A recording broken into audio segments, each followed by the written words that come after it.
Reading ರೂಮ್ಗೆ ಹೋಗಿ ಅದು ಮ್ಯಾಗ್ಝೈನ್ ಓದ್ತಿದ್ದೆ, ಅಲ್ಲೊಂದು ಪದ್ಯ ಆಯ್ತು, ಅವ್ರು ಮದುವೆ ಅಂತ ಒಂದು ಪದ್ಯ ಆಯ್ತು ಅವ್ರದ್ದು. ಅದು ಹೇಗೆ ಶುರು ಆಗುತ್ತೆ ಗೊತ್ತಾ? ಇಂದು ಗೆಳೆಯನ ಮದುವೆ, ಹೊಸ ನೀರಿಗಿಳಿಯುತ್ತಿದೆ ಅವನ ನಾವೇ ಅಂತ. ಅದು ಒಂಥರ ನನಗೆ ಎಷ್ಟು ಚೆನ್ನಾಗಿದೆ ಇದು ಅಂತ. ಅವಾಗ ಏನು ಮಾಡಿದೆ ಗೊತ್ತಾ, ನಾನು ಕ್ಲೀನಾಗಿ ಪೇಜ್ ಹರಿದು ಸಿನಿಮಾ ನೋಡಿ ಬದುಕನ್ನು ಬದಲಾಯಿಸ್ಕೊಂಡವ್ರು ಎಷ್ಟೋ ಜನ ಇದ್ದಾರೆ. ಅಣ್ಣ ಅವ್ರ ಸಿನಿಮಾ ನೋಡ್ಬಿಟ್ಟು ಬಂಗಾರದ ಮನುಷ್ಯ ಎಷ್ಟೋ ಜನ ಅವ್ರು ಬಂದು ಹೇಳ್ಕೊತಾರಲ್ಲ ಅಲ್ವಾ. ಪ್ರತಿಯೊಬ್ಬ ಅದು ಆ ಥರ ಪ್ರಭಾವ, ಅದಕ್ಕೆ ಅತ್ಯಂತ ಪ್ರಭಾವಶಾಲಿ ಮಾಧ್ಯಮ ಸಿನಿಮಾ ಅಂತ ಹೇಳಿ. ಅವರು ಪಾಠ ಮಾಡಬೇಕಾಗಿದ್ರೆ, ಪದ್ಯ ಮಾಡ್ಬೇಕಾಗಿ ಎಷ್ಟು ಚೆನ್ನಾಗಿ ಮಾಡೋರು ಅಂದರೆ ಮಕ್ಕಳಿಗೆ. ಅಂದರೆ ಆಗಿನ ಕಾಲ ಮೇಷ್ಟ್ಗಳಾಗಿದ್ವಿ ನಾವು ನಿಜವಾಗಿ. ಅವರು ಹೇಳ್ತಾರಲ್ಲ ಟೀಚರ್ಸ್ ಬೈ ಚಾಯ್ಸ್, ಅವರು ಟೀಚರ್ಸ್ ಬೈ ಚಾನ್ಸ್ ಅಲ್ಲ ಅವರು. ಸಿನಿಮಾ ಅಂತಂದರೆ ನಾನು ಸಿನಿಮಾ ಕಥೆ ಅಷ್ಟೇ ಅಲ್ಲ, ನನಗೆ ಆ ಸಿನಿಮಾ ಅದರ ಕಥೆ ಇರ್ಬೋದು, ಅದು ಸಂಗೀತ ಇರ್ಬೋದು, ಅದರ ಲಿರಿಕ್ಸ್ ಇರ್ಬೋದು, ಅದೆಲ್ಲ ಕೂಡ ಆ ಕಾಲದಿಂದ ಅದರ ಒಂದು ಪ್ರಭಾವ ನಮ್ಮ ಮೇಲೆ ಆಗಿದೆ. ಇನ್ಫ್ಯಾಕ್ಟ್ ನಾನು ಭಾವಗೀತೆ ಬರೆಯೋದಕ್ಕೆ ನಾನು ಯಾವಾಗಲೂ ಹೇಳ್ತೀನಿ, ಭಾವಗೀತೆ ಬರೆಯೋದಕ್ಕೆ ನನಗೆ ಚಿತ್ರಗೀತೆಗಳೇ ನನಗೆ ಸ್ಫೂರ್ತಿ. ನನಗಂತೂ ನಿಸಾರ್ ಅವರ ಒಂದು ಪದ್ಯ ಯಾವಾಗಲೂ ಕಾಡೋದು, ಸದಾ ಇವರು ಹೀಗೆಯೇ ಗಾಂಧಿ ಬಜಾರಿನ ಹಿರಿ ಚೌಕದೆದುರಲ್ಲಿ ಸಿಗರೇಟು ಸೇದುತ್ತಲೋ ಪತ್ರಿಕೆಯನ್ನು ಓದುತ್ತಲೋ, ಎಷ್ಟು ಸೊಗಸಾಗಿ ಬರೀತಾರೆ ಅವರು ಅಂತ. ಮಾತಾಡ್ದಾಗೆ ಜೊತೆ ಮಾತಾಡ್ದಾಗೆ ಅಲ್ವಾ. ನಿಮ್ಮ ಪದ್ಯ ಎಲ್ಲ ಓದಿನಿ ಸರ್, ನನಗೆ ತುಂಬ ಇಷ್ಟ ನೀವು. ಹೌದನೆಯಾ, ಇಲ್ಲಿ ಯಾವ ಪದ್ಯ ಓದಿದ್ದೆ ನೀನು ಅಂತ ಕೇಳಿದ್ರು. ಸರ್ ಅದೇ ಸರ್ ಮದುವೆ ಅನ್ನೋ ಪದ್ಯ, ಹೊಸ ನೀರಿಗಿಳಿ, ಎಷ್ಟು ಚೆನ್ನಾಗಿ. ಹೌದಾ, ಎಲ್ಲಿ ಜ್ಞಾಪಕ ಸರ್, ಇನ್ನೊಂದು ಪದ್ಯ ನನಗೆ ತುಂಬ ಇಷ್ಟ ಸರ್ ಅಂತ. ಯಾವುದು ಅಂದರು, ಹದ್ದಿನಂತೆ ಭುವಿಯಿಂದ ಎದ್ದು ಹಾರಾಡುತ್ತಿದ್ದರೇನು, ಕೊಳೆಯತ್ತ ಕಣ್ಣ ದಿಟ್ಟಿ, ಭಾವನೆಯ ಉನ್ನತ ಆದರ್ಶಗಳಲ್ಲಿ ಮೆರೆದಾಡುತ್ತಿದ್ದರೇನು, ಬದುಕೊಂದು ಕಸದ ಬುಟ್ಟಿ, ಆಡಿದಂತೆ ಮಾತಾಡಿದಂತೆ ನಾ ಮಾಡಲೆಂದು ಕಲಿಸು, ನಡೆ ನುಡಿಗೆ ಸೇತು ಕಟ್ಟಿ, ಕಣ್ಣೊಳಿತ ಕಂಡು ಕಿವಿ ಒಳಿತ ಕೇಳಿ ಹಸನಾಗಲೆನ್ನ ಮನಸ್ಸು, ಬದುಕಾಗ ರಸದ ಗಟ್ಟಿ. ನಿಮ್ಮ ನೆನಪಿದ ಶಕ್ತಿಗೆ ನಮೋ ನಮಃ. ಆಮೇಲೆ ಬಂದ್ಬಿಟ್ಟು ಕ್ಲಾಸ್ ಅದೆಲ್ಲ ಬೆಂತಟ್ಟಿದ್ರು, ನೋಡ್ಯಾ you are a real poet, ಗೊತ್ತಾಯ್ತಾ? ನಾನು ಯಾರಿಗೂ ಹೇಳಲ್ಲ ಈಗೆಲ್ಲ, ಗೊತ್ತಾಗುತ್ತೆ, ನೀನು ಚೆನ್ನಾಗಿ ಬೆಳೆಸ್ಕೋಬೇಕು ಆಯ್ತಾ. ಅವರೇ ಮೊಟ್ಟ ಮೊದಲು ನೀನು ಕವಿ ಅಂತ ನನಗೆ ಹೇಳಿದ್ದೆ. ಹೌದು. ನಮಸ್ಕಾರ ವೀಕ್ಷಕರೇ, ಶ್ರೀಗಂಧ ವಾಹಿನಿಯ ಎಲ್ಲ ವೀಕ್ಷಕರಿಗೆ ಪ್ರೀತಿಯ ಸ್ವಾಗತ ಸುಸ್ವಾಗತ. ಪ್ರತಿ ಸಲ ಒಂದೊಂದು ವಿಶೇಷತೆಯನ್ನು ಹೊತ್ತು ತರ್ತಾ ಇದೆ ಶ್ರೀಗಂಧ ವಾಹಿನಿ. ಇವತ್ತು ನಮ್ಮ ವಾಹಿನಿಗೆ ಬಂದಿರುವಂತಹ ವಿಶೇಷವಾದ ಅತಿಥಿ, ಅವರನ್ನು ಪರಿಚಯ ಮಾಡಿಕೊಳ್ಳೋಣ. ಅದಕ್ಕಿಂತ ಮೊದಲು ನಾನು 4 ಸಾಲ ಹೇಳಲೇಬೇಕು. ನಮ್ಮ ಕನ್ನಡದ ಭಗವದ್ಗೀತೆಯನ್ನು ಕೊಟ್ಟ DVG ಅವರ ಒಂದು ಮಾತು ಹೇಳ್ತಾರೆ, ಸಂಗೀತ ಕಲೆಯೊಂದು, ಸಾಹಿತ್ಯ ಕಲೆಯೊಂದು, ಅಂಗಾಂಗ ಭಾವ ರೂಪಣದ ಕಲೆಯೊಂದು, ಸಂಗಳಿಸಲಿ ಕಲೆಗಳನ್ನು ನಯವು ಚರ್ಯೆಯಲ್ಲಿ, ಮಂಗಳೋನ್ನತ ಕಲೆಯೋ ಮಂಕುತಿಮ್ಮ ಅಂತ. ಕಲೆ ಯಾವತ್ತೂ ಸಾಧಕನ ಸ್ವತ್ತು. ಅಂತಹ ಕಲೆಯನ್ನು ತಮ್ಮದಾಗಿಸಿಕೊಳ್ಳುವ ಅನೇಕರು ನಮ್ಮ ನಡುವೆ ಇದ್ದಾರೆ. ಇವತ್ತು ಆ ಕಲಾ ಸರಸ್ವತಿ ಕೈ ಹಿಡಿದು ನಮ್ಮ ಕನ್ನಡ ಸುಗಮ ಸಂಗೀತ ಕ್ಷೇತ್ರದಲ್ಲಿ, ಸಾಹಿತ್ಯ ಕ್ಷೇತ್ರದಲ್ಲಿ ನವ ಮನ್ವಂತರಕ್ಕೆ ಒಂದು ಮುನ್ನುಡಿಯನ್ನು ಬರೆದಂತಹ ವಿಶೇಷವಾದ ಕವಿ. ನಾವೆಲ್ಲ ಅವರನ್ನು ತುಂಬ ಪ್ರೀತಿಯಿಂದ ಪ್ರೇಮ ಕವಿ ಅಂತೀವಿ, ಪೋಲಿ ಕವಿ ಅಂತೀವಿ, ಹಾಗೆ ಇನ್ನೂ ಅನೇಕ ವಿಶೇಷಣಗಳಿಂದ ಕರಿತೀವಿ. ನಿಮಗೆಲ್ಲ ಈಗ ಗೊತ್ತಾಗಿರಬಹುದು, ಶ್ರೀಯುತ BR ಲಕ್ಷ್ಮಣರಾವ್ ಅವರು ಇವತ್ತಿನ ನಮ್ಮ ವಾಹಿನಿಯಲ್ಲಿದ್ದಾರೆ. ಅವರನ್ನು ನಿಮ್ಮೆಲ್ಲರ ಪರವಾಗಿ ಹಾಗೂ ಶ್ರೀಗಂಧ ವಾಹಿನಿಯ ಸರ್ವ ಸದಸ್ಯರ ಪರವಾಗಿ ಪ್ರೀತಿಯಿಂದ ಸ್ವಾಗತಿಸೋಣ. ಬನ್ನಿ ಸರ್, ನಮಸ್ಕಾರ, ಕಾರ್ಯಕ್ರಮಕ್ಕೆ ಸ್ವಾಗತ.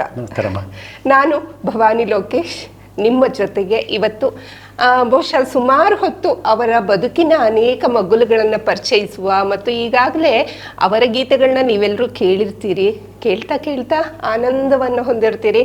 ಆ ಕಥೆ, ಕವಿತೆಯ ಹಿಂದಿನ ಕಥೆ, ಹಾಗೆ ಆ ಕವಿತೆಯ ಜಾಡು ಎಲ್ಲವನ್ನ ಕೂಡ ತಿಳ್ಕೊಳ್ಳುವಂತಹ ಸಮಯ ಅವರ ಬದುಕಿನ ಪಯಣದ ಜೊತೆಗೆ. ಬನ್ನಿ ಮಾತಾಡ್ಸೋಣ. ಗುರುಗಳೇ, ಮತ್ತೊಮ್ಮೆ ಪ್ರೀತಿಯ ಸ್ವಾಗತ.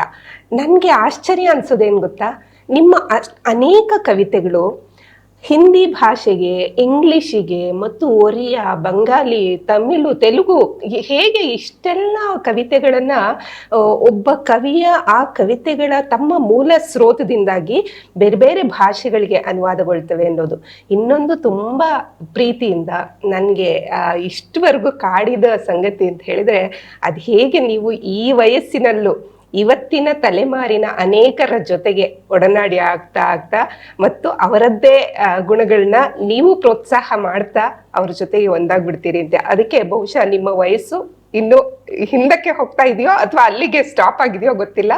ಇರ್ಲಿ, ನಾವು ಮಾತುಕತೆ ಮುಂದುವರಿಸೋಣ. ಮೊದಲಿಗೆ ನಿಮ್ಮ ಬಾಲ್ಯದಿಂದ ನಾವು ಅದನ್ನು ಶುರು ಮಾಡಿದ್ರೆ, ಬಹುಶಃ ನಿಮ್ಮ ತುಂಬಾ ಬಾಲ್ಯದ ದಿನಗಳನ್ನ ನೆನಪಿಸ್ಕೊಳ್ಳೋದಾದ್ರೆ ಆಗಷ್ಟೇ ಕವಿತೆ ಮೂಡುವಂತಹ ಕಾಲ ಅದು. ಬಾಲ್ಯ, ಆಮೇಲೆ ಯೌವನ ಹೇಗಿತ್ತು ಆರಂಭ ಅಂತ ಒಂದ್ಸತಿ ನಮ್ಮ ಜೊತೆ ಹಂಚ್ಕೋಬೋದಾ? ಇದನ್ನ ಭಾಳ ಕಡೆ ಭಾಳ ಸರಿ ಹೇಳ್ಬಿಟ್ಟಿದ್ದೀರಿ. ಆದರೂ ಮತ್ತೊಮ್ಮೆ ಹೊಸ ಶ್ರೋತೃಗಳಿಗಾಗಿ, ಹೊಸ ವೀಕ್ಷಕರಿಗಾಗಿ ನಾನು ಹೇಳಬೇಕಾಗಿತ್ತು ಅಷ್ಟೇ. ಭಾಳ ಸಂಕ್ಷಿಪ್ತವಾಗಿ ಹೇಳ್ಬೇಕಂದ್ರೆ, ಸಾಮಾನ್ಯವಾಗಿ ಸಾಹಿತಿಗಳನ್ನ, ಕವಿಗಳನ್ನ ಸಂದರ್ಶನ ಮಾಡಬೇಕಾದ್ರೆ ಇದು ಮೊದಲನೇ ಪ್ರಶ್ನೆ ಕೇಳೋದು. ಮತ್ತು ಸಾಮಾನ್ಯ ಸಾಹಿತಿಗಳು ಏನು ಹೇಳ್ತಾರೆ ಅಂದ್ರೆ, ನಮ್ಮ ಮನೆಯಲ್ಲಿ ಆ ಥರದ ಸಾಹಿತ್ಯಿಕ ವಾತಾವರಣ ಇತ್ತು, ನಮ್ಮಲ್ಲಿ ಕುಮಾರವ್ಯಾಸ ಓದ್ತಾ ಇದ್ರು, ಪಂಪ ಓದ್ತಾ ಇದ್ರು ಅಂತ ಹೇಳ್ತಾರಲ್ಲ. ನಮ್ಮಲ್ಲಿ ಅಂಥದ್ದು ಏನೂ ಇರಲಿಲ್ಲ. ಅಂದ್ರೆ ತಂದೆಯವರು ಏನು ಮಾಡ್ತಾ ಇದ್ರು? ತಂದೆ ಫೋಟೋಗ್ರಾಫರ್ ಆಗಿದ್ರು, ಅವ್ರದ್ದೊಂದು ಫೋಟೋ ಸ್ಟುಡಿಯೋ ಇತ್ತು. ಮತ್ತು ನಮ್ದು ತುಂಬು ಕುಟುಂಬ, 9 ಜನ ಮಕ್ಕಳು ನಾವು. ನವಗ್ರಹಗಳು ಮಕ್ಕಳಲ್ಲಿ ನೀವು ಎರಡನೇ ಒಂದು ಬೇರೆ. ಹಾಗಾಗಿ ಒಂಥರ ನಮ್ಮ ಅಷ್ಟೊಂದು ಜನ ಮಕ್ಕಳೆಲ್ಲ ಇದ್ವಲ್ಲ, ಅಷ್ಟು ಆ ಮಕ್ಕಳನ್ನ ಪಾಲನೆ ಪೋಷಣೆ ಮಾಡೋದೇ ಒಂದು ದೊಡ್ಡ ಕೆಲಸ ಆಗಿತ್ತು ಅಷ್ಟೇ ನಮ್ಮ ತಂದೆ ತಾಯಿಯವರಿಗೆ. ಮತ್ತು ಆಮೇಲೆ ಈ ಹಿರಿಯ ಮಕ್ಕಳಲ್ಲಿ ಒಂದು ಏನಂದ್ರೆ ತಮ್ಮ ನಂತರ ಬಂದ ಮಕ್ಕಳನ್ನ ನೋಡ್ಕೊಳ್ಳೋದು, ಅದು ನಿಮ್ ಕೆಲಸ ಆಗ್ಬಿಡುತ್ತೆ. ಅದು ಆಮೇಲೆ ಬರೋದು. ನಮ್ಮ ಬಾಲ್ಯದಲ್ಲೆಲ್ಲ ಅಷ್ಟೆಲ್ಲ ಏನಿರ್ಲಿಲ್ಲ. ಬಾಲ್ಯದಲ್ಲಿ ನಮ್ಮ ನಾವಿದ್ವಿ, ಜಗಳ ಆಡ್ಕೊಂಡು ಕದ್ನ ಆಡ್ಕೊಂಡು ಎಲ್ಲರೂ ಕೂಡ. ಅದು ನಮ್ಮ ಅಕ್ಕನ ಜೊತೆ ಭಾಳ ಜಗಳ ಆಡ್ತಿದ್ದೆ. ಅಕ್ಕ ಇದ್ಲು ನಂಗೆ, ಗಂಡು ಮಕ್ಕಳು ನಾನು ದೊಡ್ಡವನಷ್ಟೇ. ಆದರೆ ನಮ್ಮಲ್ಲಿ ಆ ಥರದ ಸಾಹಿತ್ಯಿಕ ವಾತಾವರಣ ಏನಿರಲಿಲ್ಲ. ಮತ್ತು ನಮ್ಮ ತಾಯಿ, ಆಮೇಲೆ ತಂದೆ ತಾಯಿ ಅಂತ ಓದ್ದವರು ಏನಲ್ಲ. ನಮ್ಮ ತಂದೆ ಬಹುಶಃ ಅವರು ಹೈಸ್ಕೂಲ್ ಬಂದಿದ್ರೇನೋ ಅಷ್ಟೇ. ನಮ್ಮ ತಾಯಿ ಅಂತೂ LS ಮಾಡಿದ್ರು ಅಷ್ಟೇ. ಹಾಗಾಗಿ ಆ ಥರ ತುಂಬ ದೊಡ್ಡ. ಆಮೇಲೆ ನಮ್ಮಲ್ಲಿ ಆ ಥರದ ಸಾಹಿತ್ಯಿಕ ಹಿನ್ನೆಲೆನೂ ಏನಿಲ್ಲ. ಹಿನ್ನೆಲೆ ಇಲ್ಲದೆ ಇದ್ರು ನನ್ಗನ್ಸುತ್ತೆ ಅವತ್ತಿನ ಕಾಲಕ್ಕೆ ಈ ತಾಯಂದ್ರು ತಮ್ಮ ಕೆಲ್ಸದ ನಡುವೆ ಒಂದಷ್ಟು ಕಾದಂಬರಿ ಓದೋದು ಅಥವಾ ಏನೋ ಸಾಹಿತ್ಯದ ಪ್ರೀತಿಯನ್ನಂತೂ ಹೊಂದಿರ್ತಾರೆ. ಹೌದೌದು, ಆಕ್ಚುಲಿ ಅದನ್ನೇ ಹೇಳಲಿಕ್ಕೆ ನಾನು. ಅಂದರೆ ನಮ್ಮ ತಾಯಿ ಆಗೆಲ್ಲ ಸರ್ಕ್ಯುಲೇಟಿಂಗ್ ಲೈಬ್ರರಿ ಇರ್ತಿರೋದು ಗೊತ್ತಲ್ಲ. ಯಾರು ಮನೆಯಲ್ಲೆಲ್ಲ ತಂದು ಪುಸ್ತಕಗಳು ಇಟ್ಕೊಡೋರು, ಅವರು ಒಂದು ಬಾಡಿಗೆ ಕೊಡೋದು, ಒಂದು ವಾರಕ್ಕೆ ತಂದು ಕೊಡಬೇಕು. ಒಂದು ವಾರ ಏನೋ ಇಲ್ಲ, ಒಂದು ಮಾರನೇ ದಿನನೂ ಕೊಡ್ಬೋದು. ಒಂದು ಪುಸ್ತಕ ತೊಗೊಂಡೋಗಿದ್ರೆ ಅದು ಒಂದು ದಿನಕ್ಕೆ ಇಷ್ಟು ಅಂತ ಆ ಥರದ್ದೇನೋ ಇತ್ತು. ಹಾಗೆ ಆವಾಗ ನಮ್ಮ ತಾಯಿ ಅಲ್ಲಿಂದ ಒಂದಷ್ಟು ಕಾದಂಬರಿಗಳು, ಮುಖ್ಯವಾಗಿ ಕಾದಂಬರಿಗಳು ತರ್ತಾ ಇದ್ದಿದ್ದೆಲ್ಲ. ಕಾವ್ಯ ಏನಲ್ಲ, ತರ್ತಿದ್ರು. ನನಗೆ ನಿಜ ಹೇಳ್ಬೇಕಂದ್ರೆ ನಮ್ಮ ತಾಯಿ ಅವಾಗೆಲ್ಲ ಆಗಲೇ ನಾನು ಆನಕರು, ತರಾಸು, ತ್ರಿವೇಣಿ ಎಲ್ಲರೂ ಮನೆಗೆ ತರ್ತಿದ್ರಲ್ಲ ಅವರು. ಅವಾಗೆಲ್ಲ ಓದ್ತಾ ಇದ್ದೆ. ಇನ್ಫ್ಯಾಕ್ಟ್ ನನಗೆ ಇವತ್ತಿಗೂ ಜ್ಞಾಪಕ ಇದೆ, ಗೋಪಾಲಕೃಷ್ಣ ಅಡಿಗರ ಅನಾಥೆ ಅನ್ನೋ ಒಂದು ಕಾದಂಬರಿನ ನಾನು ಮಿಡ್ಲ್ ಸ್ಕೂಲಲ್ಲಿದ್ದಾಗಲೇ ಓದಿದ್ದೆ ಆ ಕಾಲಕ್ಕೆ. ಸೊ ಈ ಥರ ಒಂದು ಅದಿತ್ತು. ಅಂದರೆ ಈ ಏನೋ ಒಂದು ಕಲ್ಪನಾ ಲೋಕದಲ್ಲಿ ನಾನು ಇರ್ತಿದ್ದೆ. ಅದಂತೂ ನನಗೆ ಇವತ್ತಿಗೂ ಜ್ಞಾಪಕ ಇದೆ. ಆಮೇಲೆ ಪಕ್ಕದ ಮನೆಯಲ್ಲೇನೆ ಚಂದಮಾಮ, ಬಾಲಮಿತ್ರ ಎಲ್ಲ ತರಿಸೋರು, ಅವೆಲ್ಲ ಓದ್ತಾ ಇದ್ದೆ. ಮತ್ತು ಆಮೇಲೆ ಅವಾಗ ಒಂದು ಮನರಂಜನೆ ಅಂತ ಇದ್ದಿದ್ದೆ ಅದು ಪುಸ್ತಕ ಓದೋದು. ದೊಡ್ಡ ಮನೆಯಲ್ಲಿ ಸಿನಿಮಾ ಇತ್ತು. ಆದ್ರೆ ಪುಸ್ತಕ ಮನೆಯಲ್ಲಿರೋ ಹೆಂಗಸ್ರಿಗಂತೂ ಖಂಡಿತಕ್ಕೂ ನನಗ್ ಗೊತ್ತಿದ್ದಂಗೆ ಅದು ಪುಸ್ತಕ ಓದೋದು. ಸಿನಿಮಾ ಅಂದ್ರೆ ಥಿಯೇಟರ್ಗೆ ಹೋಗ್ಬೇಕು. ಇದಾದ್ರೆ ಆಕ್ಚುಲ್ ಆಗಿ ಮನೆಯಲ್ಲೇ ಪುಸ್ತಕ ತಂದು ಇಟ್ಕೋಬಹುದು, ಓದ್ಬೋದು. ಅದು ಬಿಡುವಿನ ವೇಳೆಯಲ್ಲಿ ಓದ್ಬೋದು ಎಲ್ಲಾನು. ಬಟ್ ಅವ್ರಿಗೆ ಒಟ್ಟು ಆಸಕ್ತಿ ಇತ್ತು ಅಂತ ಕಾಣುತ್ತೆ. ಬಟ್ ನಮ್ಮ ತಂದೆಗಂತೂ ಪಾಪ ಅವ್ರಿಗೆ ಟೈಮೇ ಇರ್ತಾ ಇರಲಿಲ್ಲ. ಆದ್ರೆ ನಮ್ಮ ತಂದೆ ತುಂಬಾ ಒಳ್ಳೆ ಸಂಗೀತಗಾರರಾಗಿದ್ದರು. ಅವರು ವಯಲಿನ್ ನುಡಿಸ್ತಾ ಇದ್ರು, ಶಾಸ್ತ್ರೀಯ ಸಂಗೀತನ ಕಲ್ತಿದ್ರು. ಒಂದು ಸ್ವಲ್ಪ ಪಾಪ ತುಂಬಾ ಒಳ್ಳೆ ಶಾರೀರ ಇತ್ತು. ನೀವು ತುಂಬಾ ಚೆನ್ನಾಗಿ ಹಾಡ್ತೀರಿ. ಇವತ್ತು ಹಾಡ್ಸೋದು ಬಾಕಿ ಇದೆ. ನಾನು ಓದ್ ಕಡೆ ಹಾಡು ಹೇಳ್ದೆ ಬಿಡೋದೇ ಇಲ್ಲ. ಹಾಗಾಗಿ ಹಾಡು ಇರಲಿ. ಅದಕ್ಕೆ ಯಾಕೆ ಹೇಳಿದೆ ಅಂದರೆ, ಅದು ಬಹುಶಃ ನಮಗೆ ವಂಶ ಪಾರಂಪರ್ಯವಾಗಿ ಬಂದಿರ್ಬೋದು. ತಂದೆ ತುಂಬ ಒಳ್ಳೆಯ ಸಂಗೀತಗಾರರು, ಅಂದರೆ ಸಂಗೀತ ತುಂಬ ಅಭಿರುಚಿ ಇದ್ದಂಥವರಾಗಿದ್ದು. ನಮ್ಮ ತಾಯಿ ಏನು ಅಷ್ಟು ಆಡ್ತಿರಲಿಲ್ಲ, ಏನೋ ಸಣ್ಣ ಪುಟ್ಟ ಹಾಡ್ಕೊಳ್ಳೋರು ಅಷ್ಟೇ. ತಂದೆ ಅಂತೂ ತುಂಬ ಒಳ್ಳೆ ಶಾರೀರ ಇತ್ತು ಅವ್ರಿಗೆ. ನನಗೆ ಒಂದು ರೀತಿ ಹೊಟ್ಟೆ ಕಿತ್ತಾಕಿತ್ತು ಅವರ ಶಾರೀರ ಕಂಡು. ಅಷ್ಟು ಒಳ್ಳೆ ಶಾರೀರ ಇತ್ತು ಅವ್ರಿಗೆ. ಮತ್ತು ತುಂಬ ನಮ್ಮ ತಂದೆ ತುಂಬ ಹ್ಯಾಂಡ್ಸಮ್ ಆಗಿದ್ರು, ತುಂಬ ಸ್ಫುರದ್ರೂಪಿ ಆಗಿದ್ದರು ಎಲ್ಲ. ಇರಲಿ ಅವೆಲ್ಲನೂ. ಯಾಕಂದರೆ ನಾನು ಯಾಕೆ ಹೇಳಿದಂದರೆ, ಅದು ಒಂದು ಸಂಗೀತ ಏನೋ ಇತ್ತು ನಮ್ಮ ಮನೆಯಲ್ಲಿ. ಮತ್ತು ನಾನು ಚಿಕ್ಕಂದಿಂದ ಹಾಡ್ತಾ ಇದ್ದೆ. ನನಗೆ ತುಂಬ ಒಳ್ಳೆ, ನಾನು ಸ್ಕೂಲು ಮತ್ತು ಪ್ರೈಮರಿ ಸ್ಕೂಲಿಂದ ಹಾಡ್ತಾ ಇದ್ದೆ. ನಾನು ಬೇಕಾದಷ್ಟು ಬಹುಮಾನಗಳೆಲ್ಲ ಗೆದ್ದಿದ್ದೆ. ಆದರೆ ನಮ್ಮಪ್ಪ ನನಗೇನು ಸಂಗೀತ ಕಲಿಸ್ಲಿಲ್ಲ. ಆದರೆ ನಿಮಗೆ ವಂಶವಾಹಿಗಳಲ್ಲೇ ಬಂದ್ಬಿಟ್ಟಿದೆ. ಅಂದರೆ ಅದು ಶಾರೀರ ಅಂತ ಬಂದಿರುತ್ತಲ್ಲ, ಖಂಡಿತ. ಶಾಸ್ತ್ರೀಯವಾಗಿ ಕಲಿದೇ ಇದ್ರೂ ಕೇಳೋದ್ರಿಂದ ಸಿನಿಮಾ ಹಾಡುಗಳು, ಮುಖ್ಯವಾಗಿ ಸಿನಿಮಾ ಹಾಡುಗಳೇ ಹಾಗೆ ಹಾಡ್ತಾ ಇದ್ದಿದ್ದೆಲ್ಲ. ಸೊ ಅದಿತ್ತು. ಆದರೆ ಸಾಹಿತ್ಯದಲ್ಲಂತೂ ಒಂದು ರೀತಿ ನನಗೆ ಹೇಗೆ ಬಂತು ಅಂತ ನನಗೆ ಇವತ್ತಿಗೂ ಗೊತ್ತಿಲ್ಲ. ಬಟ್ ಕಾವ್ಯದಲ್ಲಿ ನನಗೆ ನನಗೆ ಹೇಳೋದನ್ನು ಪದ್ಯ ರೂಪದಲ್ಲಿ ಹೇಳೋದು ಭಾಳ ಇಷ್ಟ ಆಗ್ತಿತ್ತು. ಆಗಲೇ ನಾನು ನಮ್ಮ ತಂಗಿಗೆ ನನಗೆ ಪತ್ರಗೀತ ಬರೀಬೇಕಾದ್ರೂ ನಾನು ಕಾವ್ಯಮಯವಾಗಿರ್ತಿತ್ತು ಅದು ಬರಿತಾ ಇದ್ದೆ. ಮತ್ತು ನನಗೆ ಮಿಡ್ಲ್ ಸ್ಕೂಲಲ್ಲಿದ್ದಾಗ ನನಗೆ ಒಬ್ಬ ಮೇಷ್ಟ್ರಿದ್ರು, ವಯಸ್ಸು ಗುಂಡಪ್ಪದವ್ರು, ಎಲ್ಲ ಕಡೆ ಜ್ಞಾಪಿಸ್ಕೋತೀನಿ ಅವ್ರನ್ನ. ಯಾಕಂದರೆ ಅವರು ಈ ನಮ್ಮ ಮಕ್ಕಳಿಗಾಗಿ ಮಕ್ಕಳ ಸಾಹಿತ್ಯ ತುಂಬ ಬರೆದಿದ್ರು ಅವರು ಆ ಕಾಲಕ್ಕೆ. ಮತ್ತು ಆ ಕಾಲದ ಎಲ್ಲ ನಮ್ಮ ಕನ್ನಡದ ಎಲ್ಲ ಪ್ರಮುಖ ಕವಿಗಳು ಸಾಹಿತಿಗಳೆಲ್ಲ ಅವ್ರಿಗೆ ಗೊತ್ತಿದ್ದರು. ಮಾಸ್ತಿ, ಪೂತಿನ ಇವರೆಲ್ಲ ಗೊತ್ತಿದ್ರು ಅವ್ರಿಗೆ. ಆ ಮಕ್ಕಳ ಸಾಹಿತ್ಯ ಅಂದರೆ ಹಳೆ ಕಾಲದಲ್ಲಿ ಛಂದೋಬದ್ಧವಾಗಿ ಆ ಕಾಲದಲ್ಲೆಲ್ಲ ನಾಟಕಗಳು ಎಲ್ಲ ಬರೆದಿದ್ರು ಮಕ್ಕಳ ಸಾಹಿತ್ಯ. ಅವರು ಪಾಠ ಮಾಡಬೇಕಾಗಿದ್ರೆ, ಪದ್ಯ ಮಾಡಬೇಕಾಗಿ ಎಷ್ಟು ಚೆನ್ನಾಗಿ ಮಾಡೋರು ಅಂದರೆ ಮಕ್ಕಳಿಗೆ. ಅಂದರೆ ಆಗಿನ ಕಾಲ ಮೇಷ್ಟ್ರುಗಳಾಗಿದ್ರೇನೋ ಅವರು ಟೀಚರ್ಸ್ ಬೈ ಚಾಯ್ಸ್, ಅವರು ಟೀಚರ್ಸ್ ಬೈ ಚಾನ್ಸ್ ಅಲ್ಲ ಅವರು. ಹಾಗಾಗಿ ಅವ್ರಿಗೇನೋ ಒಂದು ಮಕ್ಕಳಿಗೆ ಹೇಳ್ಕೊಡೋದ್ರಲ್ಲಿ ಒಂದು ತಾದಾತ್ಮ್ಯತೆ ಇರೋದು. ಒಂದು ಪದ್ಯ ಮಾಡಬೇಕಾಗಿದ್ರೆ ಆ ಲೋಕಕ್ಕೆ ಕೊಟ್ಟೋಗಿರೋರು, ಕಲ್ಪನಾ ಲೋಕಕ್ಕೆ. ಆ ಪದ್ಯ ತುಂಬ ಚೆನ್ನಾಗಿ ಪಾಠ ಮಾಡೋರು, ನನಗೆ ತುಂಬ ಇಷ್ಟ ಆಗೋದು. ಆಮೇಲೆ ಅವರು ಎಲ್ಲ ಹೇಳೋರು ಕ್ಲಾಸಲ್ಲಿ ಹುಡುಗರಿಗೆ, ನೀವು ಪದ್ಯ ಬರೀರಿ ಅಂತ. ಯಾವುದೋ ಒಂದು ಪದ್ಯ ಹೇಳ್ಬಿಟ್ಟು ಅದ್ರ ಥರ ನೀವು ಬರೀರಿ ಅಂತ ಹೇಳೋರು. ಯಾರು ಬರೀತಾರೆ ಅಲ್ಲ, ನಾನೇನೋ ಒಂದು ತೋರಿಸಿದ್ದೆ. ತೋರಿಸಿದಾಗ ಅವರು ಚೆನ್ನಾಗಿ ಬರೀತೀಯ ನೀನು, ಮುಂದುವರಿಸು, ಇನ್ನು ಕಲ್ತ್ಕೋ ಅಂತೆಲ್ಲ ಹೇಳಿ ಬೆನ್ನು ತಟ್ಟಿದ್ರು. ಅಂದರೆ ಒಟ್ಟು ಬಟ್ ಒಂದಂತೂ ಹೇಳ್ತೀನಿ, ಇದೆಲ್ಲ ಹೊರಗಿಂದ ಬಂತು ಅಂತ ನನಗೆ ಅನ್ಸಲ್ಲ. ಎಲ್ಲೋ ಒಳಗಡೆ ನನಗೆ ಎಲ್ಲೋ ಆಸೆ ಇತ್ತು, ಪ್ರತಿಭೆ ಇತ್ತು, ನಮಗೆ ಗೊತ್ತಿಲ್ಲ. ಆದರೆ ಆಸಕ್ತಿ ಇತ್ತು. ಆ ಆಸಕ್ತಿಗೆ ಅದನ್ನು ಪೊರೆಯುವಂತಹ, ಅದಕ್ಕೆ ನೀರಿರೋದು, ಬೆಳೆಸೋವಂತಹ ಒಂದು ವಾತಾವರಣ ಅಂಥ ಶಿಕ್ಷಕರು ನನಗೆ ಸಿಕ್ಕಿದ್ರು. ಅದು ನನ್ನ ಅದೃಷ್ಟ. ಅದು ನನಗೆ ಮಿಡ್ಲ್ ಸ್ಕೂಲಲ್ಲಿ ಆಯಿತಾ. ಅಲ್ಲಿಂದ ನೆಕ್ಸ್ಟ್ ನಾನು ದಾವಣಗೆರೆಗೆ ಬಂದೆ. ಅಲ್ಲಿ ನಾನು PUC ಅಲ್ಲೇ ನಮ್ಮ ಸೋದರತೆ ಮನೆಯಲ್ಲಿ ಓದಿದೆ. ಅಲ್ಲಿ ನನಗೆ ಅಂದರೆ ನೀವು ಚಿಂತಾಮಣಿಯಿಂದ ದಾವಣಗೆರೆಗೆ ಹೋದ್ರಿ? ಚಿಂತಾಮಣಿಯಿಂದ ದಾವಣಗೆರೆ ಯಾಕೆ ಹೋದೆ ಅಂದರೆ, ಚಿಂತಾಮಣಿಯಲ್ಲಿ ಆ್ಯಕ್ಚುಲಾಗಿ ನಾನು ಹೇಳ್ಬೇಕು, ಬಾಲ್ಯದ ಬಗ್ಗೆ ಕೇಳಿದೆಯಲ್ಲ, ಭಾಳ ಮಿಸ್ಚಿವಸ್ ಆಗಿದ್ದಾರೆ. ಕರೆದಿದ್ರಲ್ಲಿ ತಪ್ಪೇನಿಲ್ಲ, ಇಲ್ಲ, ಸ್ವಭಾವವೇ ಅದು, ಏನು ಮಾಡೋಕ್ಕಾಗಲ್ಲ. ಅದು ಎಷ್ಟು ಇದು ಅಂದರೆ, ನಮ್ಮದೇ ಒಂದು ಪುಂಡಪೋಕರಲ್ಲಿ ಗ್ಯಾಂಗೇ ಒಂದಿತ್ತು. ನಾವೆಲ್ಲ ಒಂದು 4-5 ಜನ ಇದ್ವಿ. ನಾವೆಲ್ಲ ಯಾವಾಗಲೂ ಕೂಡ ಒಟ್ಟಿಗೆ ಇರ್ತಾ ಇದ್ವಿ. ಮತ್ತು ಅವಾಗೇನಾಗಿದ್ರೆ, ಚಿಂತಾಮಣಿನಲ್ಲಿ ವಾರಕ್ಕೆ ಅದು ವ್ಯಾಪಾರ ಕೇಂದ್ರ ಅಂತ ಗೊತ್ತಿಲ್ಲ, ಭಾಳ ಅಂಗಡಿಗಳಿರ್ತಲ್ಲ. ಆವಾಗ ವಾರಕ್ಕೊಂದು ದಿನ ರಜಾ ಕೊಡೋದು ಅಂತ ಬಂತು. ಎಲ್ಲ ಬೇರೆ ಬೇರೆ ಅಂಗಡಿಗಳು ಬೇರೆ ಬೇರೆ ದಿನ ಕೊಡ್ತಿದ್ರಲ್ಲ, ಎಲ್ಲರೂ ಸೇರಿಕೊಂಡು ಒಂದು ಯೂನಿಯನ್ ಮಾಡಿಕೊಂಡು ಅವರು ಬುಧವಾರ ವಾರದ ರಜಾ. ಅವಾಗೆಲ್ಲ ಅಂಗಡಿಗಳು, ಹೋಟ್ಲುಗಳು ಎಲ್ಲ ರಜಾ ಅಂತ. ಆವಾಗ ಏನು ಮಾಡಿದ್ರು, ಸಿನಿಮಾಗಳಿಗೆ ಬುಧವಾರ ದಿನ ಮ್ಯಾಟ್ನಿ ಶೋ ಬಂತು. ಬುಧವಾರದ ದಿನ ಮಾತ್ರ ಮ್ಯಾಟ್ನಿ ಶೋ ಇರೋದು, ಶನಿವಾರ ಭಾನುವಾರ ಮಾತ್ರ ಇರೋದು. ಬುಧವಾರಕ್ಕೂ ಬಂತದು, ಯಾಕಂದರೆ ರಜಾ. ಅದು ಒಂದು ಮನೋರಂಜನೆಗೆ ಅಂತ. ಆವಾಗ ನಮಗೆ ಸ್ಕೂಲಲ್ಲಿ ನಾವು SSLC ಇದ್ದಾಗ ಹೆಡ್ ಮಾಸ್ಟ್ರು ರಾಮರಾಯರು ಅಂತಿದ್ರು. ಅವರು ಯಾವಾಗಲೂ ಇದು ಬುಲ್ಡಾಗ್ ಇದರಲ್ಲಿ ಚಾಕ್ ಪೀಸ್ ಇರ್ತಾರೆ, ಬುಲ್ಡಾಗ್ ಅಂತ ಬರುತ್ತಲ್ವಾ, ಅದು ಅವ್ರನ್ನೇ ಬುಲ್ಡಾಗ್ ಅಂತ ಕರಿತಾ ಇದ್ವಿ ನಾವು. ಅವರು ಹಾಗೆ ಗುರ್ತಿರೋರು. ನಮ್ಮ ತಂದೆಗೆ ಭಾಳ ಕ್ಲೋಸ್ ಫ್ರೆಂಡ್ ಅವರು ಮ್ಯಾಥಮೆಟಿಕ್ಸ್ ತೊಗೊಳ್ಳೋರು. ಅವ್ರು ಬಂದ್ಬಿಟ್ಟು ಅವ್ರು ಏನಂದರೆ, ಬುಧವಾರದ ದಿನ ಹುಡುಗರು ಚಕ್ಕರ್ ಹೊಡೆದು ಮ್ಯಾಟಿಂಗ್ ಹೋಗ್ತಾರೆ ಅಂತ. ಅದಕ್ಕೋಸ್ಕರ ಅವರು ಬುಧವಾರದ ದಿನ ಮಧ್ಯಾಹ್ನನೇ ಅವರು ಕ್ಲಾಸ್ ಹಾಕೊಡೋರು, ಮ್ಯಾಥಮೆಟಿಕ್ಸ್ ಕ್ಲಾಸ್. ತಪ್ಪಿಸ್ಕೊಳ್ಳೋಂಗಿಲ್ಲ. ನಾವು ಅದಕ್ಕೂ ಚಕ್ಕರ್ ಹೊಡೆದು ಹೋಗ್ತಾ ಇದ್ವಿ. ಚಕ್ಕರ್ ಹೊಡೆದು ಹೋಗ್ಬಿಟ್ರೆ ನಮ್ಮ ಅಪ್ಪ ಹತ್ರ ಬಂದಿರೋ, ನಿಮ್ಮ ಹುಡುಗ ನೋಡಿ ಚಕ್ಕರ್ ಹೊಡೆದು ಹೋಗಿದ್ದಾನೆ ಕ್ಲಾಸ್ಗೆ, ಅವನು ಈ ಥರ SSLCನಲ್ಲಿ ಅವನು EPS, ಆವಾಗ EPS ECPS ಅಂತಿತ್ತು. ಅದು ಈ ECPS ಅಂದರೆ eligible for public service and continuation examination ಆಗ್ತಾಯಿತ್ತು. ಸೊ ಕೊಲಿಜಿಯೇಟ್ ಇದಕ್ಕೆ ಕಂಟಿನ್ಯೂಷನ್ಗಿತ್ತು EPS ಅಂದರೆ ಎಲಿಜಿಬಲ್ ಫಾರ್ ಪಬ್ಲಿಕ್ ಸರ್ವಿಸ್ ಅಷ್ಟೇ. ಅಂದರೆ ಅಲ್ಲಿ ಮುಂದಕ್ಕೆ ಹೋಗೋಂಗಿಲ್ಲ ಅವರು, ಬೇಕಾದ್ರೆ ಸರ್ಕಾರಿ ಕೆಲಸಕ್ಕೆ ಹೋಗೋರು. ನಿಮ್ಮ ಹುಡುಗ EPS ಬರೋದು ಅಂತ ಹೇಳಿದರು. ಬಟ್ ನಾವು ಎಷ್ಟು ತುಂಟಾಟ ಮಾಡಿದ್ರು ತುಂಬ ಓದೋದ್ರಲ್ಲೂ ಜಾಣ ಇದ್ದಾರೆ. ಓದೋದು ಅಂದರೆ ನಮ್ಮ ಕ್ಲಾಸ್ಮೇಟ್ಗಳಿಗೆ ಪಾಠ ಮಾಡ್ತಿದ್ದೆ ನಮ್ಮ ಮನೆಯಲ್ಲೇ. ಹಾಗೆ ಅಂದರೆ ಒಂದ್ಸಲ ಕೇಳಿಕೊಟ್ರೆ, ಅಂದ್ರೆ ನೀವು ಬಾಲ್ಯದಿಂದನೇ ಪಾಠ ಮಾಡಕ್ ಶುರು ಮಾಡಿದ್ರಿ? ಹೌದೌದು, ಆಮೇಲೆ ಮುಂದುವರಿತು ಅದು. ಹೌದೌದು.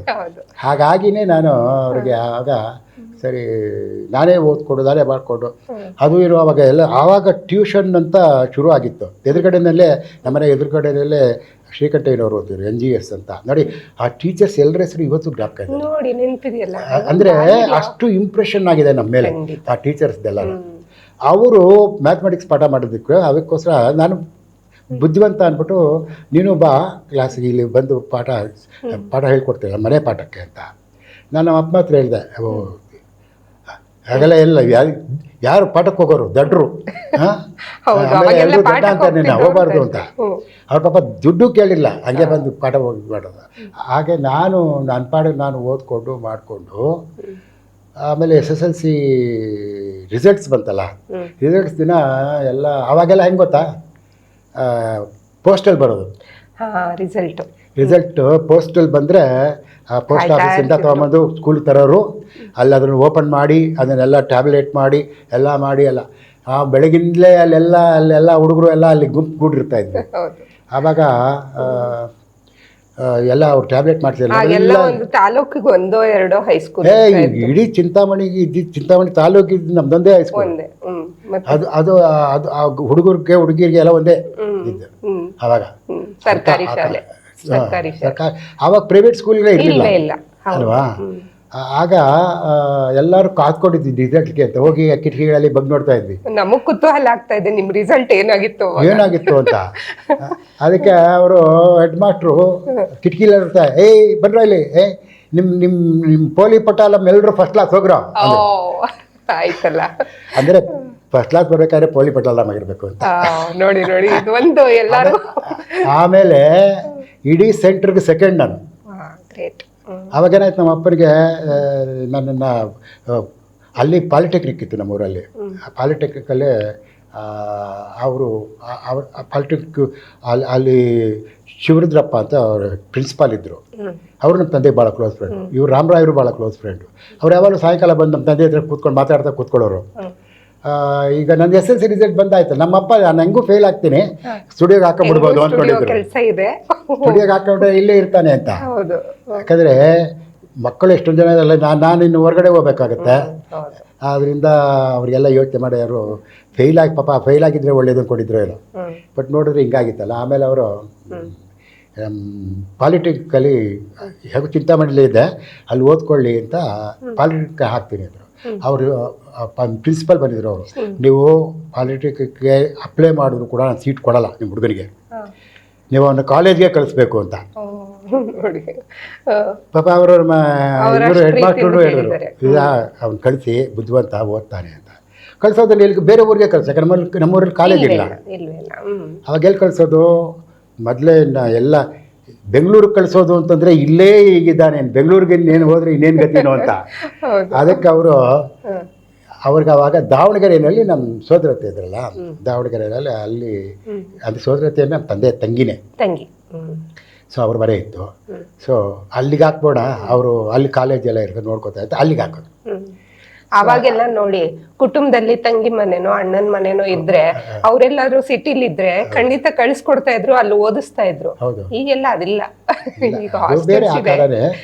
ಅಲ್ಲಿ ಒಂದು ತಮಾಷೆ ಆಯ್ತು. ಅಲ್ಲಿ ನಾನು ಅಲ್ಲಿ ದಾವಣಗೆರೆಗೆ ಹೋದ್ನಲ್ವಾ, ಅಲ್ಲಿಗೆ ಹೋದ್ರೆ ನಮ್ಮ ಸೋದರ ಮಾವ ಡಾಕ್ಟ್ರು, ಅವರು RFP ಡಾಕ್ಟ್ರು, ಭಾಳ ಜನಪ್ರಿಯ ಡಾಕ್ಟ್ರು ಅಲ್ಲಿ. ಅವ್ರಿಗೆ ನಾನು ಇಲ್ಲಿ ಸಿನಿಮಾಗಳು ಸಿನಿಮಾ ಹುಚ್ಚಿ ಇವನಿಗೆ ಅಂತ ಗೊತ್ತಿತ್ತು. ಅದಕ್ಕೆ ಅವ್ರು ಬಂದ ಕೂಡಲೇ ನನಗೆ ಹೇಳಿದ್ರು, ನೋಡಪ್ಪ ನೀನು ವಾರಕ್ಕೊಂದು ಸಿನಿಮಾಕ್ಕೆ ಮಾತ್ರ ಹೋಗ್ಬೇಕಷ್ಟೇ, ಬೇರೆ ದಿನ ಹೋಗ್ಬಾರ್ದು ಅಂತ. ವಾರಕ್ಕೊಂದಿನ ಪರ್ಮಿಷನ್ ಕೊಟ್ಬಿಟ್ರು ಅವರು. ಅದು ಅಫಿಷಿಯಲ್ ಆಗಿ ಒಂದಿನ, ಅನ್ಅಫಿಷಿಯಲ್ ಆಗಿ ನಾವು ಬೇಕಾದ್ರೆ ಸಿನಿಮಾ. ಥಿಯೇಟರ್ಗಳು ತುಂಬಾ ಇತ್ತು ಅಂತ ಕಾಣ್ತದೆ. ಥಿಯೇಟರ್ ಇದ್ದು ಅಲ್ಲಿ ಒಂದು 4-5 ಇದ್ವು. ಆದರೆ ಏನು ಗೊತ್ತಾ, ನಾನು ಸಿನಿಮಾ ನೋಡ್ಬಿಟ್ಟು ಸುಮ್ಮನೆ ಆಗ್ತಾ ಇರಲಿಲ್ಲ. ಒಂದು ಪುಸ್ತಕ ಇಟ್ಕೊಂಡಿದ್ದೆ, ಒಂದು ಡೈರಿ. ಆ ಡೈರಿನಲ್ಲಿ ನಾನು ನೋಡಿದ ಪುಸ್ತಕ, ಆ ಡೇಟು, ಆ ಸಿನಿಮಾ ಹೆಸರು, ಡೈರೆಕ್ಟ್ರ್ ಯಾರು, ಮ್ಯೂಸಿಕ್ ಡೈರೆಕ್ಟರ್ ಯಾರು, ಆಕ್ಟ್ರೆಸ್ ಯಾರು, ಅದ್ರ ಬಗ್ಗೆ ನನ್ನ ಇಂಪ್ರೆಷನ್ ಏನು, ಇದೆಲ್ಲನೂ ಬರೆಯೋದು. ಅಂತೂ ಮುಂದುವರೆದಿದ್ರೆ ಒಂದು ಕನ್ನಡ ಚಿತ್ರರಂಗಕ್ಕೊಂದು ಆಸ್ತಿ ಆಗಿರೋದು ಅದು. ನೀವು ನೋಡಿದ ಸಿನಿಮಾಗಳ ಪಟ್ಟಿ. ಆದರೆ ದಾವಣಗೆರೆಯಲ್ಲಿ 1 ವರ್ಷ ಇದ್ದೀನಿ ನಾನು ಅಷ್ಟೇ. ಅದು 1 ವರ್ಷ ಎಲ್ಲನೂ ಬರೆದಿಟ್ಟಿದ್ದೆ ನಾನು. ಬರೆದಿಟ್ಟಿದ್ರೆ ಅದನ್ನು ನೋಡಿದ್ರೆ 1 ವರ್ಷಕ್ಕೆ ಕೇವಲ 101 ಸಿನಿಮಾ ನೋಡಿದ್ದೆ ನಾನು ಅಷ್ಟೇ. 101 ಸಿನಿಮಾ ಒಂದು ವರ್ಷಕ್ಕೆ 1 ವರ್ಷಕ್ಕೆ.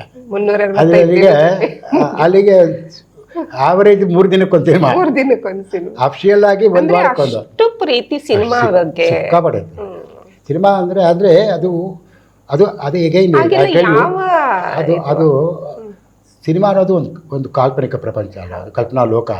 ಅದು ಕೂಡ ನಿಮ್ಮ ಕಲ್ಪನೆಯನ್ನು ಬೆಳೆಸೋದಕ್ಕೆ.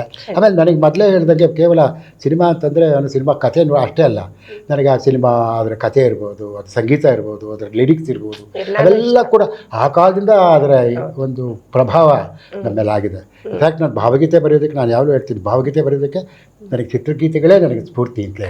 ಆ ಕಾಲದಲ್ಲಿ ಹಿಂದಿನಲ್ಲಿ, ಅದರಲ್ಲಿ ಎಸ್ಪೆಷಲಿ ಅವತ್ತೆಲ್ಲ ಸಾಹಿತ್ಯಕ್ಕೆ ಎಷ್ಟು ಒಳ್ಳೆ ಅಂದ್ರೆ ಚಿತ್ರಗೀತೆಗಳು ಕೂಡ ತುಂಬಾ ಮೌಲ್ಯವನ್ನ ಉಳ್ಳಂತಹ ಅದು ಕಾವ್ಯಾತ್ಮಕತೆ ಸಾಹಿತ್ಯ ಇರ್ತಿತ್ತು. ಆಮೇಲೆ ನಮ್ಮಂತಹ ಈ ಭಾವುಕ ಜೀವಿಗಳಿಗೆ ಆ ಕಲ್ಪನಾ ಲೋಕದಲ್ಲಿ ವಿಹರಿಸೋದು ಅಂದ್ರೆ ಬಹಳ ಇಷ್ಟ ಆಗ್ತಿತ್ತು. ಬಹುಶಃ ನಿಮ್ಗೆ ಅದಕ್ಕೆ ಚಿತ್ರಗಳು ಇಷ್ಟ ಆಗ್ತಿತ್ತು. ಆಮೇಲೆ ಅದು ಒಂದು ಎಜುಕೇಟಿವ್ ಇದೆ. ಆ ಕಾಲದಲ್ಲಿ ನಿಮ್ಮ ಸಿನಿಮಾ ಈಗ ಜ್ಞಾಪಿಸ್ಕೊಂಡ್ರು ಕೂಡ ಒಳ್ಳೆ ಮೌಲ್ಯಗಳನ್ನೇ ಹೇಳ್ತಾ ಇದ್ದ ಸಿನಿಮಾಗಳಿರ್ಬೋದು, ಮತ್ತು ಒಳ್ಳೆ ಕಲಾತ್ಮಕ ಸಿನಿಮಾಗಳಿರ್ತಾ ಇದ್ವು. ಸಿನಿಮಾ ನೋಡಿ ಬದುಕನ್ನು ಬದಲಾಯಿಸ್ಕೊಂಡವ್ರು ಎಷ್ಟೋ ಜನ ಇದ್ದಾರೆ. ಅಣ್ಣ ಅವ್ರ ಸಿನಿಮಾ ನೋಡ್ಬಿಟ್ಟು ಬಂಗಾರದ ಮನುಷ್ಯ ಎಷ್ಟೋ ಜನ ಅವ್ರು ಬಂದು ಹೇಳ್ಕೊತಾರಲ್ಲ ಅಲ್ವಾ. ಪ್ರತಿಯೊಬ್ಬ ಅದು ಆ ಥರ ಪ್ರಭಾವ, ಅದಕ್ಕೆ ಅತ್ಯಂತ ಪ್ರಭಾವಶಾಲಿ ಮಾಧ್ಯಮ ಸಿನಿಮಾ ಅಂತ ಹೇಳಿ ಅಲ್ವಾ. ಸಾಮಾನ್ಯ ಜನರ ಮೇಲೂ ಕೂಡ ಪ್ರಭಾವ ಬೀರುವಂಥ ಸಿನಿಮಾ. ಸೊ ಇದೆಲ್ಲನೂ ನಾನು ಒಟ್ಟು ಹೇಳಿದೆ. ಆದರೆ ನಾನು ಈ ಸಾಹಿತ್ಯ ಕ್ಷೇತ್ರಕ್ಕೆ ಬರೋದಕ್ಕೆ, ಅದರಲ್ಲೂ ಕಾವ್ಯ ಕ್ಷೇತ್ರಕ್ಕೆ ಬರೋಕ್ಕೆ ಕಾರಣ ಆಗಿದ್ದು ಕೂಡ ದಾವಣಗೆರೆ. ದಾವಣಗೆರೆಯಲ್ಲಿ ಅಲ್ಲಿ ನಾನು PUC ಓದಿದೆ. ಎಗೈನ್ 101 ಸಿನಿಮಾ ನೋಡಿದ್ರು ಕೂಡ PUCನಲ್ಲಿ ಫಸ್ಟ್ ಕ್ಲಾಸೇ ಬಂದಿದ್ದೇನೆ. ಆದರೆ ಅದೃಷ್ಟವಶಾತ್ ಇಂಜಿನಿಯರಿಂಗ್ ಸೀಟ್ ಸಿಕ್ಕಿಲ್ಲ ನನಗೆ. ಸಿಕ್ಕಿದ್ರೆ ಆ ಕಡೆ ಹೋಗ್ಬಿಡ್ತಿದ್ದು. ನನ್ನ ಫ್ರೆಂಡ್ಸ್ ಎಲ್ಲ ಇಂಜಿನಿಯರಿಂಗ್ ಹೋಗ್ಬಿಟ್ಟು ಪಾಪ ಆಮೇಲಿಂದ ಭಾಳ ಅವರೆಲ್ಲ ಬೇಜಾರುಪಟ್ಟರು. ಅಂದರೆ ಈ ರೀತಿ ಆಸಕ್ತಿಗಳಿದ್ದವರು. ಆದರೆ ನನಗೆ ಅದೃಷ್ಟವಶಾತ್ ಸಿಗಲಿಲ್ಲ. ಆಗ 1 ವರ್ಷ ನಾನು ಅಲ್ಲೇ ಇದ್ದೆ, ಮತ್ತು BSc 1 ವರ್ಷ ಓದ್ತಿದ್ದೆ. ಆಗ ಅಲ್ಲಿ ನಮಗೆ ಸೀತಾರಾಮ್ ಶಾಸ್ತ್ರಿ ಹೇಳ್ತಿದ್ದೆ, TK ಸೀತಾರಾಮ್ ಶಾಸ್ತ್ರಿ ಅಂತ ಇವತ್ತು ಜ್ಞಾಪಿಸ್ಕೋತೀನಿ ನಾನು. ಅವರು ಅಗಾಧವಾದ ಪ್ರಭಾವ ಬೀರಿದ್ರು ನಮ್ಮ ಮೇಲೆ. ಅಂದರೆ ತುಂಬ ಒಳ್ಳೆ ಮೇಷ್ಟ್ರು, ತುಂಬ ಇಂಗ್ಲೀಷ್ ಲಿಟ್ರೇಚರ್ ಎಲ್ಲ ತುಂಬ ಚೆನ್ನಾಗಿ ಪಾಠ ಮಾಡೋರು. ಜೊತೆ ಕಾಲೇಜ್ ಮ್ಯಾಗಝೈನ್ಗೆ ನಾನು ಆವಾಗ ಒಂದು ಇಂಗ್ಲೀಷಲ್ಲಿ ಒಂದು ಕತೆ ಮತ್ತು ಕನ್ನಡದಲ್ಲಿ ಒಂದು ಪದ್ಯ ಕೊಟ್ಟಿದ್ದೆ. ಅದನ್ನು ನೋಡಿ ಅವರು ಅದು ಕಾಲೇಜ್ ಮ್ಯಾಗಝೈನ್ ಬಂದಮೇಲೆ ಬೇಸಿಗೆ ರಜದಲ್ಲಿ ಆಗ ಅವರು ನನಗೆ ಅವ್ರ ಮನೆಗೆ ಕರೆಸ್ಕೊಂಡು ಹೇಳಿದರು, ನಿನಗೆ ಕಾವ್ಯದಲ್ಲಿ ತುಂಬ ಆಸಕ್ತಿ ಇದೆ, ಸಾಹಿತ್ಯದಲ್ಲಿ ಇದೆ, ಇಲ್ಲಿ ಮುಂದುವರಿಬೇಕಂತ. ನನಗೆ ಅವರು ಆಗ ಗೋಪಾಕ್ಷ ಅಡಿಗರದ್ದು, ನರಸಿಂಹಸ್ವಾಮಿದೆಲ್ಲ ಪುಸ್ತಕಗಳು ಕೊಟ್ಟರು. ಓಕೆ. ಆದರೆ ನಾನು ಇದ್ರ ಮಧ್ಯೆ ನಿಮ್ಮನ್ನು ಒಂಚೂರು ಡಿಸ್ಟರ್ಬ್ ಮಾಡೋದಾದರೆ, ನಿಮಗೆ ಮೊದಲನೇ ಕವಿತೆ ನಾನು ಯಾವಾಗ ಬರೆದೆ ಅನ್ನೋದೇನಾದ್ರೂ ನೆನಪಿದೆಯಾ?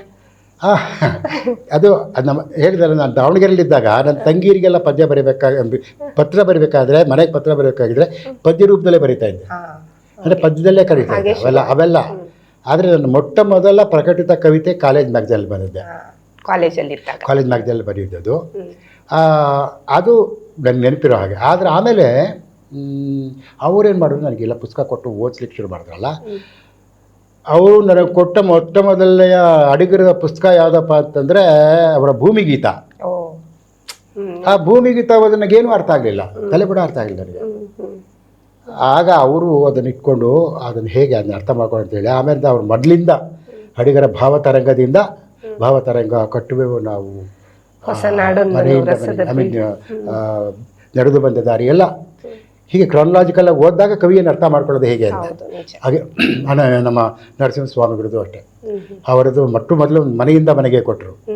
ಅದು ಅರ್ಥ ಆಗಲಿಲ್ಲ, ಮತ್ತೆ ಮೈಸೂರು ಮಲ್ಲಿಗೆಯಿಂದ ಶುರು ಮಾಡಿದ್ದೆ. ಹೀಗೆ ಕಾವ್ಯದಲ್ಲಿ ನಿಜವಾಗಿ ನನ್ನ ಆಸಕ್ತಿಯನ್ನು ಅದನ್ನು ಹೌದು ಅದಕ್ಕೆ ನೀರಿದ್ದು ಅಂದರೆ ಸೀತಾರಾಮ್ ಶಾಸ್ತ್ರಿಗಳು. ಆಮೇಲೆ ಏನೋ ಪದ್ಯ ಗೀತೆ ಯಾವಾಗ ಬರೆದ್ರೆ ತೋರಿಸಿದ್ರೆ ಅವರು ಹೇಳ್ತಿದ್ರು, ನೋಡು ಇದನ್ನು ನೀನೇ ಇನ್ನೊಂದು 5 ವರ್ಷ ಆದಮೇಲೆ ಓದಿದ್ರೆ ಆವಾಗ ನಿನಗೆ ಅದರ ಲಿಮಿಟೇಷನ್ಸ್ ಏನು ಅಂತ ಗೊತ್ತಾಗತ್ತೆ, ಇವಾಗ ನಿನಗೆ ಗೊತ್ತಾಗೋದಿಲ್ಲ ಅಂತ. ಅಂದರೆ ಹಾಗೆ ಆಮೇಲೆ ಅವರೇ ಅಲ್ಲಿ ನನಗೆ ಹೇಳಿದ್ರು, ನೀನು ಸೈನ್ಸ್ ಓದ್ತಾ ಇದೆಯಾ, ಇದು ನಿನ್ನ ಕ್ಷೇತ್ರ ಅಲ್ಲ, ಬಿಟ್ಬಿಡು, ನೀನು ಸಾಹಿತ್ಯಕ್ಕೆ ಹೋಗ್ಬೇಕು, ನೀನು ಸಾಹಿತ್ಯನೇ ಓದು ಅಂತ ಹೇಳಿದವರು. ಆವಾಗ ನಾನು ನಮ್ಮ ಅಪ್ಪನ ಹತ್ರ ಬಂದು ಹೇಳಿದೆ, ನಮ್ಮ ಅಪ್ಪಗೂ ಕೂಡ 2 ವರ್ಷ ನಾನು ಸೂರ್ಯತೆ ಮೇಲೆ ಬಿಟ್ಟಿದ್ರಲ್ವ, ಇನ್ನೂ ಮುಂದುವರ್ಸೋಕೆ ಅವ್ರಿಗೆ ಇಷ್ಟ ಇರಲಿಲ್ಲ. ಅದು ಏನಾದರೂ ಒಂದು ಹಂಗಲ್ವಾ, ಅದಕ್ಕೆ ಅವರು ಆದರೆ ಅವರೇನು ಹೇಳಿಲ್ಲ, ನಾನೇ ಹೋಗಿ ನಾನು ಬೆಂಗಳೂರಲ್ಲಿ BA ಜಾಯಿನ್ ಆಗ್ತೀನಿ ಅಂದೆ. ನಮ್ಮ ಅಪ್ಪನಿಗೆ BA ಏನೋ BSc ಏನೋ ಅವೆಲ್ಲ ಯಾವುದು ಅವ್ರಿಗೆ ಯಾವುದು ಗೊತ್ತಿಲ್ಲ, ಒಟ್ಟು ಓದಬೇಕಷ್ಟೇ ಪದವಿ. ಅದಕ್ಕೆ ಎಲ್ಲಿಗೆ ಅವ್ರಿಗೆ ಬೆಂಗಳೂರಲ್ಲಿ ಓದ್ತೀನಿ ಅಂದರೆ ಬೆಂಗಳೂರಿಂದ ಹಾಸ್ಟೆಲ್ಗೆ ಸೇರಬೇಕು. ಸೊ ಆವಾಗ ನಾನು ರಾಮಕೃಷ್ಣ ವಿದ್ಯಾರ್ಥಿ ಮಂದಿರಕ್ಕೆ ಸೇರಿ ಆಮೇಲೆ ಕಾಲೇಜಿಗೆ ಕಾಲೇಜಿಗೆ ಗೌರ್ಮೆಂಟ್ ಆರ್ಟ್ಸ್ ಆ್ಯಂಡ್ ಸೈನ್ಸ್ ಕಾಲೇಜಿಗೆ ಬಂದೆ. ಬಂದಾಗ ನಾನು ಮೊಟ್ಟ ಮೊದಲು ನಾನು ಅಲ್ಲಿ ಭೇಟಿ ಮಾಡಿದ್ದು ನಿಸಾರ್ ಅಹಮದ್ ಅವ್ರನ್ನ. ಅವ್ರು ನಿಸಾರ್ ನನಗೆ ಬಹಳ ಪ್ರಿಯರಾದ ಕವಿ ಆಗಿದ್ರು ಆ ಕಾಲಕ್ಕೇ. ಯಾಕಂದರೆ ಮ್ಯಾಗ್ಝಿನ್ಸಲ್ಲಿ ಅವ್ರ ಪದ್ಯ ಓದಿದ್ದೆ ನಾನು, ಪದ್ಯಗಳು ಓದಿದ್ದೆ. ನನಗೆ ಭಾಳ ಇಷ್ಟ ಆಗ್ತಿತ್ತು, ಯಾಕಂದರೆ ಭಾಳ ಸುಲಭವಾಗಿ ಅರ್ಥ ಆಗ್ತಿತ್ತು ಮತ್ತು ಭಾಳ ಅವ್ರ ಕವಿತೆಗಳು ಬಹುಶಃ ಪ್ರಕಟ ಆಗಿರ್ತಿತ್ತು, ನಿಮಗೆಲ್ಲ ಪರಿಚಯ ಇರ್ತಿತ್ತು ಅಲ್ವಾ? ಖಂಡಿತ ಹೌದು. ಅಲ್ಲ, ಅವರು ಅಷ್ಟೊತ್ತಿಗೆ ಅವ್ರ ಕಲೆಕ್ಷನ್ಗಳೆಲ್ಲ ಬಂದಿತ್ತು, ಬಟ್ ನಾನು ಓದಿದ್ದು ಮ್ಯಾಗ್ಝಿನ್ಸಲ್ಲಿ ಓದಿದ್ದೆ. ಅವ್ರದ್ದು ಒಂದು ಪದ್ಯ ಇತ್ತು, ಒಂದು ಮ್ಯಾಗ್ಝಿನಲ್ಲಿ ಬಂದಿದ್ದು. ನಾನು ಅಲ್ಲಿ ರೀಡಿಂಗ್ ರೂಮ್ಗೆ ಹೋಗಿ ಅದು ಮ್ಯಾಗ್ಝಿನಲ್ಲಿ ಓದ್ತಿದ್ದೆ. ಅಲ್ಲೊಂದು ಪದ್ಯ ಇತ್ತು, ಮದುವೆ ಅಂತ ಒಂದು ಪದ್ಯ ಇತ್ತು ಅವ್ರದ್ದು. ಅದು ಹೇಗೆ ಶುರು ಆಗುತ್ತೆ ಗೊತ್ತಾ? ಇಂದು ಗೆಳೆಯನ ಮದುವೆ, ಹೊಸ ನೀರಿಗಿಳಿಯುತ್ತಿದೆ ಅವನ ನಾವೇ ಅಂತ. ಅದು ಒಂಥರ ನನಗೆ ಎಷ್ಟು ಚೆನ್ನಾಗಿದೆ ಇದು ಅಂತ. ಅವಾಗ ಏನು ಮಾಡಿದೆ ಗೊತ್ತಾ, ನಾನು ಕ್ಲೀನಾಗಿ ಪೇಜ್ ಹರಿದು ಪದ್ಯ ಅಷ್ಟು ನನಗೆ ಇಷ್ಟ ಆಗಿಬಿಟ್ಟಿತ್ತು. ಅದಕ್ಕೆ ಆ ಮ್ಯಾಗ್ಝಿನ್ ಸೀಟ್ ಹರಿದ್ಬಿಟ್ಟು ಜೇಬಲ್ಲಿ ಇಟ್ಕೊಂಡು ಬಂದುಬಿಟ್ಟಿದ್ದೆ. ಅದು ಪೂರ್ತಿ ಬಯಾಟ ಆಗ್ಬಿಟ್ಟಿತ್ತು ನನಗೆ. ಅವ್ರು ಇನ್ನು ಬೇರೆ ಬೇರೆ ಪದ್ಯಗಳೆಲ್ಲ. ನನಗಂತೂ ನಿಸಾರ್ ಅವರ ಒಂದು ಪದ್ಯ ಯಾವಾಗಲೂ ಕಾಡೋದು, ಸದಾ ಇವರು ಹೀಗೆಯೇ ಗಾಂಧಿ ಬಜಾರಿನ ಹಿರಿಚೌಕದೆದುರಲ್ಲಿ ಸಿಗರೇಟು ಸೇದುತ್ತಲೋ ಪತ್ರಿಕೆಯನ್ನು ಓದುತ್ತಲೋ, ಎಷ್ಟು ಸೊಗಸಾಗಿ ಬರೀತಾರೆ ಅವರು ಅಂತ. ಮಾತಾಡ್ದಾಗೆ ಜೊತೆ ಮಾತಾಡ್ದಾಗೆ ಅಲ್ವಾ? ಹಾಗೆ ಮಾಸ್ತಿ ಬಗ್ಗೆ ಬರ್ತದೆ. ಹೌದು, ಮಾಸ್ತಿ ಬಗ್ಗೆ ಬರ್ತಿದ್ದು. ಅದು ಗ್ರೇಟ್ ಪಯಮ, ತುಂಬಾ ಚೆನ್ನಾಗಿದೆ. ಸೊ ಅವರು ನನ್ನ ನಿಜವಾದ ಅವರು ಏನಂದರೆ ಕಾಲೇಜಲ್ಲಿ ಅವರು ಮೇಸ್ಟ್ರು ಅಂದರೆ ಜನರಲ್ ಸೈನ್ಸ್ ಇತ್ತು ನಮಗೆ. ಆ ಜನರಲ್ ಸೈನ್ಸಲ್ಲಿ ಜಿಯಾಲಜಿ ಇದು ಮಾಡಬೇಕಾದ್ರೆ ಅವ್ರಿಗೆ ಬರೋರು. ನನಗೆ ಸ್ವಲ್ಪ ಹೆದರಿಕೊಂಡು ಅವ್ರ ಹತ್ರ ಹೋಗಿ ನಾನು, ಸರ್ ಈ ಥರ ನಾನು ಇಲ್ಲಿ BAಗೆ ಸೇರಿದ್ದೀನಿ, ಓದ್ತಾ ಇದ್ದೀನಿ, ಇಂಗ್ಲೀಷಲ್ಲಿ ಲಿಟ್ರೇಚರ್ ತೊಗೊಂಡಿದ್ದೀನಿ ಅಂತೆಲ್ಲ ಹೇಳಿದೆ. ಆಮೇಲಿಂದ ನಿಮ್ಮ ಪದ್ಯ ಎಲ್ಲ ಓದಿನಿ ಸರ್, ನನಗೆ ತುಂಬ ಇಷ್ಟ ನೀವು. ಹೌದನೆಯಾ? ಇಲ್ಲಿ ಯಾವ ಪದ್ಯ ಓದಿದ್ದೆ ನೀನು ಅಂತ ಕೇಳಿದ್ರು. ಸರ್ ಅದೇ ಸರ್ ಮದುವೆ ಅನ್ನೋ ಪದ್ಯ, ಹೊಸ ನೀರಿಗಿಳಿ ಎಷ್ಟು ಚೆನ್ನಾಗಿ. ಹೌದಾ, ಇಲ್ಲಿ ಜ್ಞಾಪಕ ಸರ್, ಇನ್ನೊಂದು ಪದ್ಯ ನನಗೆ ತುಂಬ ಇಷ್ಟ ಸರ್ ಅಂತ. ಯಾವುದು ಅಂದರು? ಹದ್ದಿನಂತೆ ಭುವಿಯಿಂದ ಎದ್ದು ಹಾರಾಡುತ್ತಿದ್ದರೇನು, ಕೊಳೆಯತ್ತ ಕಣ್ಣ ದಿಟ್ಟಿ, ಭಾವನೆಯ ಉನ್ನತ ಆದರ್ಶಗಳಲ್ಲಿ ಮೆರೆದಾಡುತ್ತಿದ್ದರೇನು, ಬದುಕೊಂದು ಕಸದ ಬುಟ್ಟಿ. ಆಡಿದಂತೆ ಮಾತಾಡಿದಂತೆ ನಾ ಮಾಡಲೆಂದು ಕಲಿಸು, ನಡೆ ನುಡಿಗೆ ಸೇತು ಕಟ್ಟಿ, ಕಣ್ಣೊಳಿತ ಕಂಡು ಕಿವಿ ಒಳಿತ ಕೇಳಿ ಹಸನಾಗಲೆನ್ನ ಮನಸ್ಸು, ಬದುಕಾಗ ರಸದ ಗಟ್ಟಿ. ನಿಮ್ಮ ನೆನಪಿನ ಶಕ್ತಿಗೆ ನಮೋ ನಮಃ. ನಿಜವಾಗಿ ಅಲ್ಲ, ಅದು ಇಂಪ್ರಿಂಟ್ ಆಗಿಬಿಡುತ್ತಲ್ಲ, ಅದು ಖುಷಿ ಆಗ್ಬಿಡ್ತು ಅವ್ರಿಗೆ. ಏನೇ ನನ್ನ ಪದ್ಯ ಎಲ್ಲ ಬಾಯಿ ಬರ್ತಾಳೆ ನನಗೆ ಅಂದರು. ಸರ್ ನನಗೆ ಭಾಳ ಇಷ್ಟ, ಭಾಳ ಸಂತೋಷಪ್ಪ ಅಂತೆಲ್ಲ ಹೇಳಿದ್ರು. ಸರ್ ನಾನು ಒಂದೆರಡು ಪದ್ಯ ಬರ್ತಿದ್ದೀನಿ. ಹೌದಾ, ಕೊಡು ನೋಡೋಣ ಅಂತಂದರು. ನಾನು 4-5 ಪದ್ಯ ಬರ್ದಿ ಅವ್ರಿಗೆ ಮೊದಲು ನಮಕಂ ಆಮೇಲೆ ಚಮಕಂ ಅದೇ ಕೊಟ್ಟೆ. ನೋಡೋ, ನಾನು ಓದ್ಬಿಟ್ಟು ನಿಮಗೆ ಆಮೇಲೆ ಹೇಳ್ತೀನಿ, ಕ್ಲಾಸ್ ಬರ್ತೀಯಲ್ಲ ಹೇಳ್ತೀನಿ, ಒಂದು ವಾರ ಬಿಟ್ಟು. ಯಾಕಂದರೆ ವಾರಕ್ಕೆ ಒಂದೇ ದಿನ ಇರ್ತಿದ್ದವ್ರು ಕ್ಲಾಸ್. ಆಯಿತು ಅಂತ. ಆಮೇಲೆ ಒಂದು ವಾರ ಆದಮೇಲಿಂದ ಕ್ಲಾಸ್ ಹೋದಾಗ ನನಗೇನು ಬೈತಾರೋ ಏನೋ ಅಂತ. ಆಮೇಲೆ ಬಂದ್ಬಿಟ್ಟು ಕ್ಲಾಸ್ ಆದಮೇಲೆ ಬೆಂತಟ್ಟಿದ್ರು. ನೋಡಯ್ಯ, you are a real poet, ಗೊತ್ತಾಯ್ತಾ? ನಾನು ಯಾರಿಗೂ ಹೇಳಲ್ಲ ಈಗೆಲ್ಲ, ಗೊತ್ತಾಗುತ್ತೆ. ನೀನು ಚೆನ್ನಾಗಿ ಬೆಳೆಸ್ಕೋಬೇಕು, ಆಯಿತಾ? ನಿಮ್ಮ ಇಂಗ್ಲೀಷ್ ಡಿಪಾರ್ಟ್ಮೆಂಟಲ್ಲಿ ಲಂಕೇಶ್ ಅಂತಿದ್ದಾರೆ, ಅವ್ರನ್ನ ಪರಿಚಯ ಮಾಡ್ಕೊ, ಆಯಿತಾ ಅಂತ ಹೇಳಿದ್ರು. ಆಮೇಲೆ ಬಹುಶಃ ಅಧಿಕೃತವಾಗಿ ಕನ್ನಡ ಸಾಹಿತ್ಯ ಲೋಕಕ್ಕೆ ಅವರಿಂದ ಒಂಚೂರು ಪ್ರವೇಶ. ಅವರೇ ಮೊಟ್ಟ ಮೊದಲು ನೀನು ಕವಿ ಅಂತ ನನಗೆ ಹೇಳಿದ್ದೆ.